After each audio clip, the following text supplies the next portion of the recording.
think in the topic of communication is how to communicate. We all can have the information, but it's how you present it. As a CRA, you're not there to make the site feel uncomfortable or make them your enemy. You're there to assist them in complying to their regulatory obligations and to the contract that they've signed with the sponsor.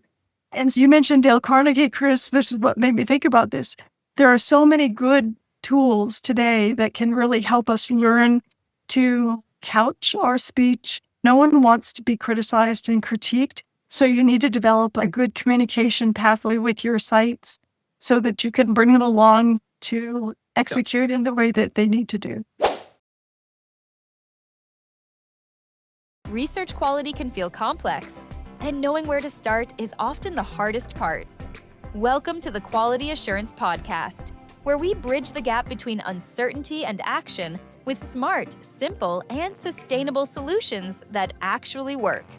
This special 6-part series is brought to you by PRN Pharmaceutical Research Network, LLC, your partner in ophthalmic clinical research with built-in quality and compliance expertise. Welcome your host, Chris Malosky, alongside the CEO and co-founder of PRN, Jeanette Stewart, and quality assurance expert, Ashley Hare.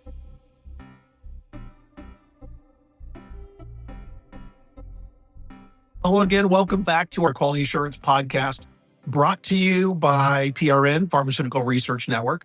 We are here once again, joined by Jeanette Stewart, who is with PRN, and Ashley Hare, who is our QA expert. So welcome back to another installment of our podcast. And one that's definitely near and dear to my heart today is all about monitoring, because that's what I have done for the last 30 years is worked in monitoring. It's been exciting to see in those years all of the different changes that have come in the system. Some newer folks that are working in the industry right now don't remember 3-part NCR. By even mention that term, some people don't even know what that is. Younger CRAs probably have never seen an airport with a bank of payphones either. So back in the day when it was literally just you had pagers and then you had to rush off the airplane to go and answer. Dating yourself, Chris. I'm dating myself a lot on that one. Those seem to be the good old days. Nonetheless, moving on into our topic today. So monitoring. Monitors are, Ashley, as you put in your notes here, considered the eyes and the ears of either the CRO or really ultimately the sponsor who's responsible for the research that's ongoing at these study sites. Tip of the spear, you might say.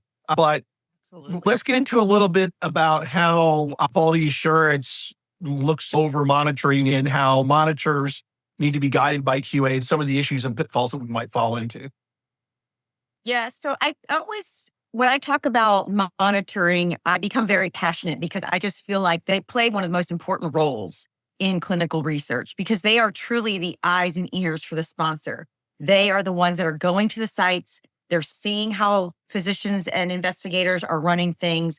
They're looking at patient charts. They're seeing feedback. So they are really there collecting that data for us. They're letting us know that the way the sponsor intended the trial to run is being run or not being run correctly. And if we don't train our CRAs appropriately, explain to them what they need to be looking for and ensure they know how to document correctly, that could cause some major issues down the line when a sponsor is trying to defend the data and the quality of work that's being presented to the regulatory agencies.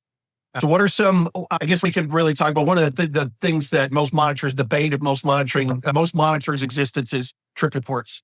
We love trip reports. Trip reports they are vitally important, but there's enough nuance from client to client, sponsor to sponsor, CRO to CRO, company to company, where there are some issues that you can run into. I may write a report for one company that's completely different that needs to be written for another company.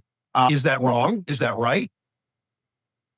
So this is why ensuring that you have adequate processes, adequate training, and adequate support for your CRAs so there is some consistency.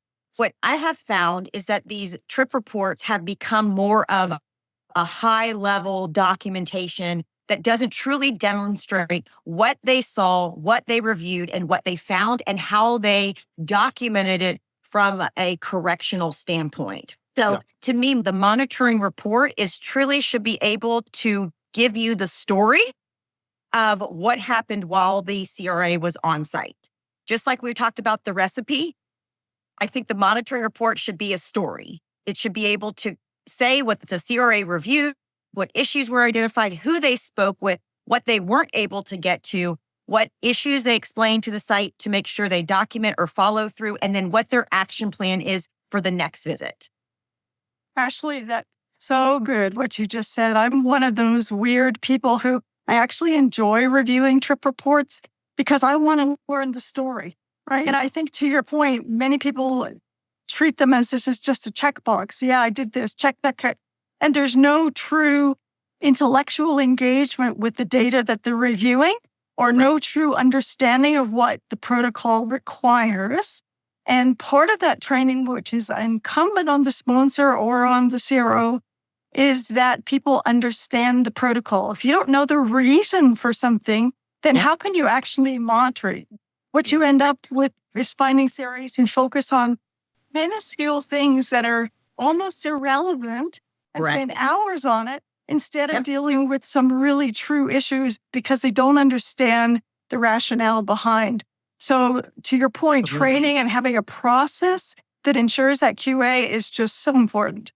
Yes, 1,000%. One of my comments or in my notes was training. I feel like and I think you just hit the nail on the head, was really, truly understanding. When somebody understands why they're doing something or why they're reviewing something or why something is important, then I think they take more ownership in ensuring that it's being done correctly.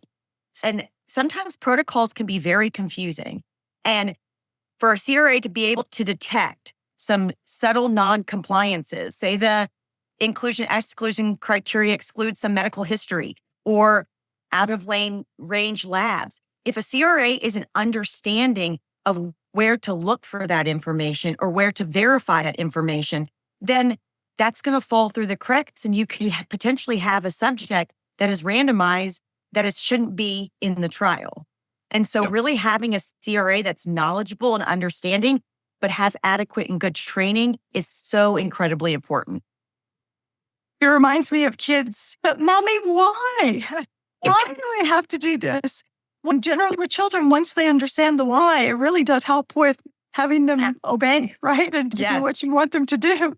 So it's the same kind of thing. Training is just so critical and part of the QA process.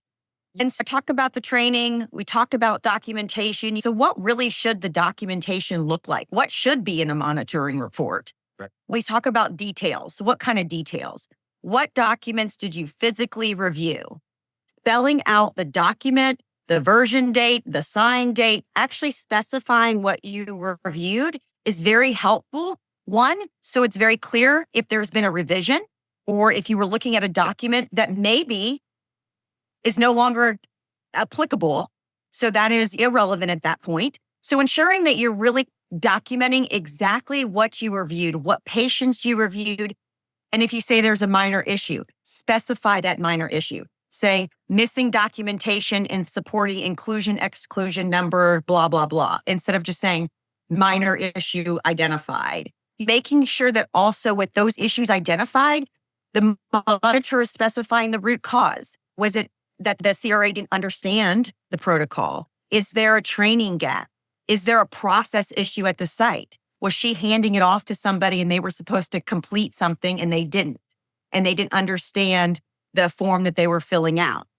So ensuring that the CRA is putting those in there as well, because that will let the sponsor or the CRO know that the CRA understands maybe why the issue occurred and that she can make sure it's mitigated for the future. And then making sure that there's follow-up requirements. When is the CRA going to verify? Is there going to be retraining? Is she going to request the documentation to be provided prior to the next monitoring visit? So those are the details that you want to see in the monitoring reports to get a good, clear picture and story of what happened over that time. Absolutely. You put in your notes here as well, communication and clear escalation guidance, which is so important. And if there are folks out there who've not read Dale Carnegie's book, but anyway, he basically says that all problems are basically communication problems. And if you're not communicating clearly, then in your report or in your dealings with your clinical project managers, your sponsors, then things will snowball. They will escalate. You put it here, escalation guidance. With escalation is not, it doesn't have to be a bad thing. If there's a problem, case in point, you have a patient that was put into a study and for no other fault other than the patient just decided they didn't want to divulge the fact that they had an exclusionary criteria at the time they matriculated. Correct. You do have to report that when it is found out, oh, by the way, I have this thing that excludes me from the study. It needs to be documented. It needs to be communicated. What did we do about it? What was the reason? Patient didn't tell me. I didn't have access to the records. I would love to get everybody's medical history at the beginning of a trial, but that doesn't always happen. Some centers, you'll have the patients been going there for decades. You know everything about this patient. Other patients are from advertisements and you know nothing about these patients. So all you can do is collect what you have. But those types of issues need to be escalated. The sponsor needs to be told, by the way, you now have a patient in your study who didn't qualify. It's very important. It's one of the founding things in the protocol. So we need to make sure that we communicate those. Clear communication, good, bad, ugly, whether it's patient's fault, site's fault, monitor's fault. All three occur. And having a good communication and escalation plan is definitely what you need. And then, of course, the next thing you put is training, because that's very important. If you don't know why you're going to the site to monitor in the first place, you're going to have a lot of problems. Go ahead. No, go ahead. Sorry. I was going to say, one of the things that with training is also you can provide the CRA tools and systems, but if they don't know how to use them, then that is an issue as well. So when I think of training, I don't just think of study specific or protocol training. I think about also system and tool training. So like, how do they understand the EDC? Do they understand the systems that are being used, how data is being collected, or if there is a procedure done at the site that the data is being transmitted to an offsite vendor? Do they understand what's being collected, how it's being collected, and where that data is ending up? So really making sure not only do they understand the complexity of the protocol and the study procedures, but also understand the tools and the electronic systems that they're using. And I think sometimes we spend more time on that than we think we should, but actually we should. Because if you can't make the tools work, then it's like a carpenter trying to build something pretty and not having a hammer and a saw and all that stuff. You need the tools. Yep. What I was going to add is the other aspect of training, I think, in the topic of communication is how to communicate. We all can have the information, but it's how you present it. As a CRA, you're not there to make the site feel uncomfortable or make them your enemy. You're there to assist them in complying to their regulatory obligations and to the contract that they've signed with the sponsor. And you mentioned Dale Carnegie, Chris. This is what made me think about this. There are so many good tools today that can really help us learn to couch our speech. No one wants to be criticized and critiqued. So you need to develop a good communication pathway with your sites so that you can bring them along to execute in the way that they need to do. Yeah. Yep. And that's Absolutely. a learned skill. Completely agree. You put in here also, Ashley, things like protocol mastery and study-specific procedures, systems and tools, continuous training and whatnot. When you're looking at electronic systems like EDC systems that can get updated, we have issues, errors in the EDC system. Those things need to be fixed. And then those changes need to be communicated to the study sites. A lot of studies will produce source documentation. Source sometimes changes because we're human and we make errors. We need to make sure that those revised source documents are provided to the study sites. And then we know they have them. And then when we go out and monitor, we make sure they're using them. It's all about communication and protocol mastery. Protocol amendments happen. And it's not usually a reflection on anything other than we dove into the protocol. We thought it was written great, but now we have a problem. Now we need to fix something because maybe it's the order in which testing happens during a study visit just is not conducive to what the clinic will do. It could be something as simple as that, but they're going to happen. And it's not a bad thing. But changes to protocols need to be communicated. Then they have got to go, of course, IRB. You can't use it before IRB approves it. And so it's a very long process sometimes. And so for your monitors, they need to be very well attuned to what the company's policies and procedures are so that they understand if we do have any sort of a problem, how do we communicate it? Jeanette, your point's very well taken that as the monitor being the eyes and the ears on the site, we're the ones that get to go and see the study coordinator, especially, and the doctor, because the doctor sometimes get upset when they hear protocol deviation. So if you can't communicate with your study sites very effectively, things get very defensive. If you identify what the problem is, how it could have been misinterpreted, what the issue is right now, a lot of times that happens. Certainly, having good monitors out on site, understanding protocols, and having those things done ahead of time is certainly going to help your project. And in the back end, when QA function takes a look to see how well we did, then hopefully it won't be any problem. We're going to take a brief pause here for a quick note from our sponsor. You're watching the Quality Assurance Podcast, smart, simple, and sustainable solutions, brought to you by PRN Pharmaceutical Research Network, LLC. If you're finding these solutions helpful, don't miss an episode of this 6-part series. Hit that follow or subscribe button on your favorite podcast platform right now. Don't miss our downloadable show notes and freebies. Just click the link in the description to go directly to PRN's site to download the materials and get more information about the QA program, this episode, and other episodes as they become available. Now back to Chris, Jeanette, and Ashley. And Chris, you said at the beginning you've been in the monitor for 30 years. So I think one of my interesting things that I'd like to hear from you is what are some of the tools that you have found as a CRA that's so experienced that have been helpful in streamlining the monitoring process and procedures? And when new people come on, new CRAs come on board, something that you feel like is a good tool for new people coming on board. So it's not everybody's going to monitor the same. I completely understand that. But what type of standards are presented and expectation of the documentation of that?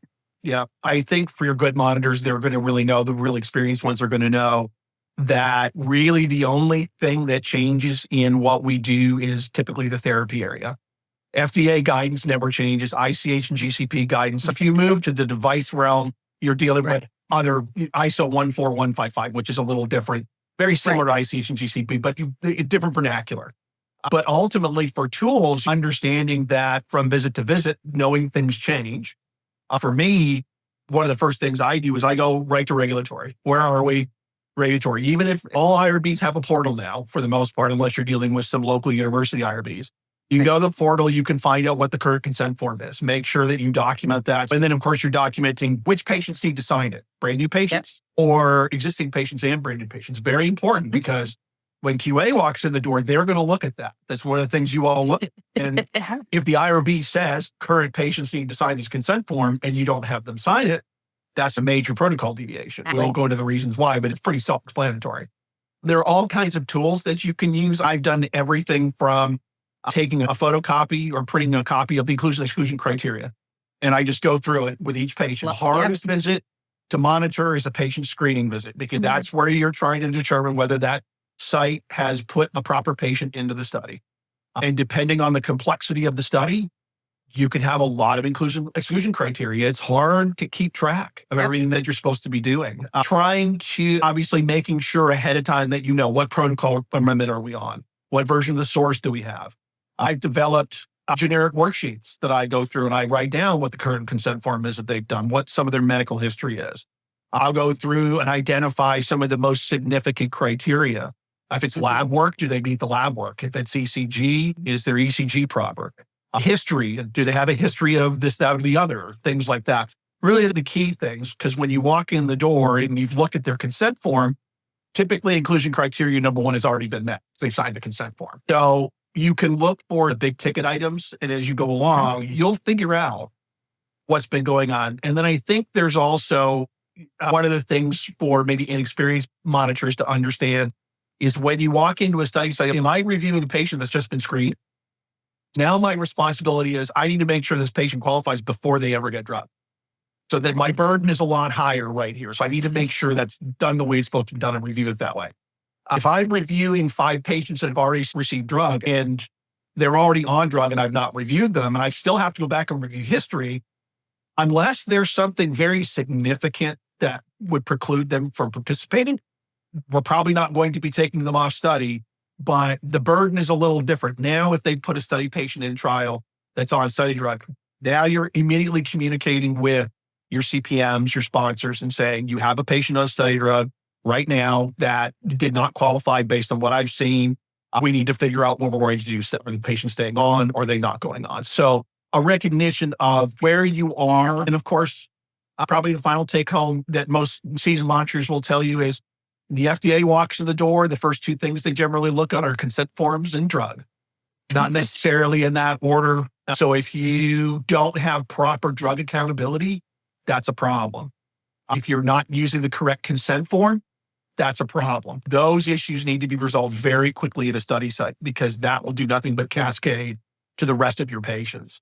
And of course, there's a bazillion other things that you can do. A lot of them just come with experience, but paying attention, communicating effectively, routinely, writing your reports and making sure that the information that's in there is not only this is what I found, but it also has to be this is what I did about it.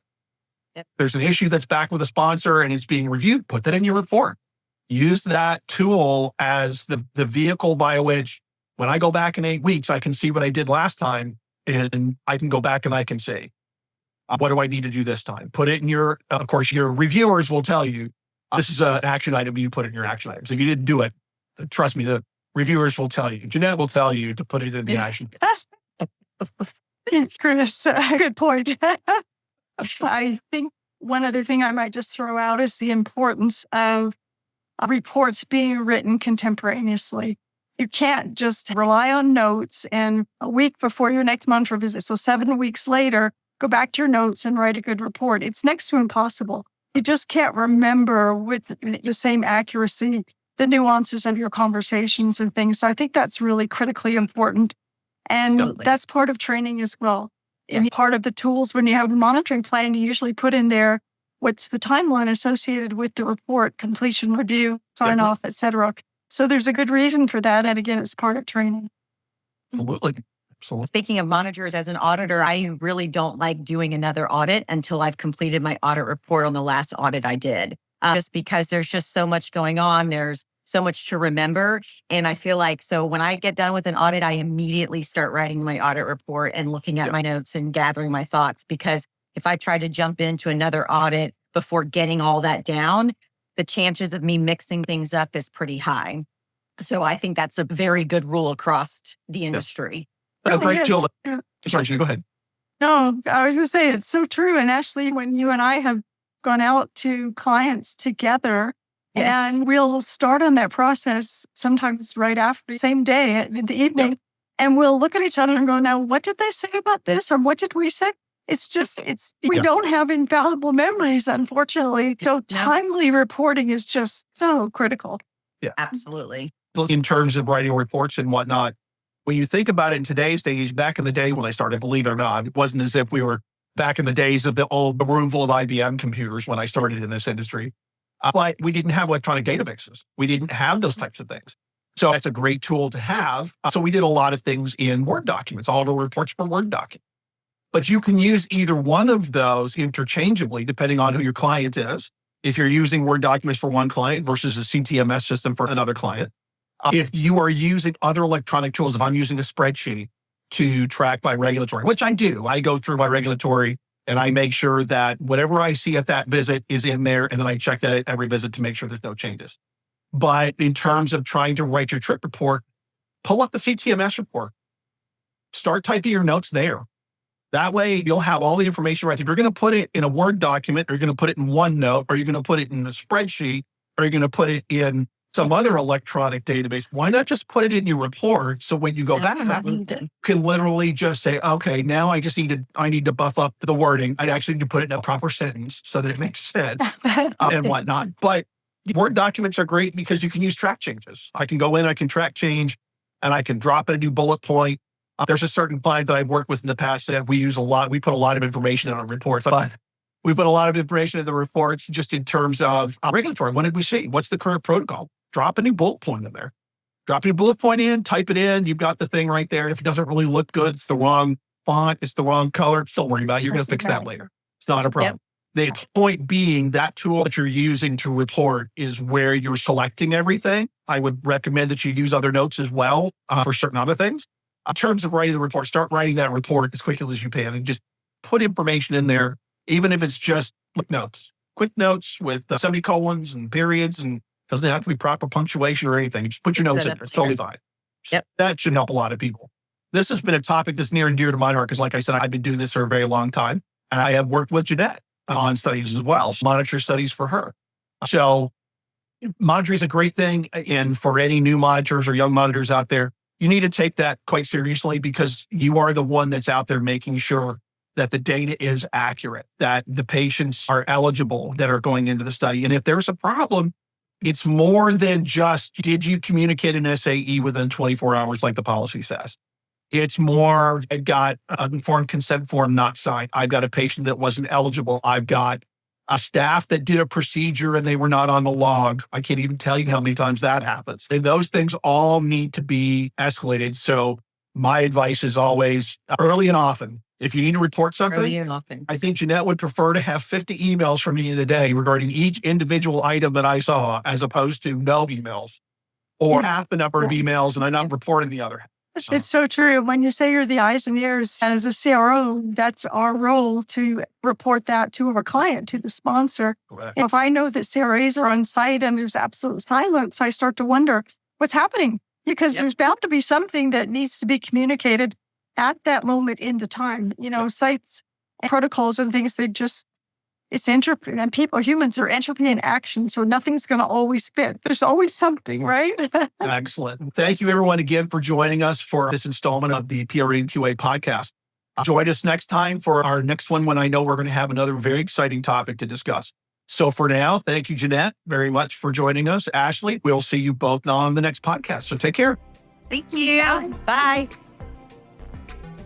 You've been listening to the Quality Assurance Podcast, a 6-part series dedicated to making research quality smart, simple, and sustainable. Our thanks to Jeanette Stewart and Ashley Hare for their expertise, and to our sponsor, PRN Pharmaceutical Research Network, LLC, for making this series possible. Be sure to tune in to the next episode as we tackle the industry's QA challenges and offer ideas you can actually use. Smart, simple, and sustainable.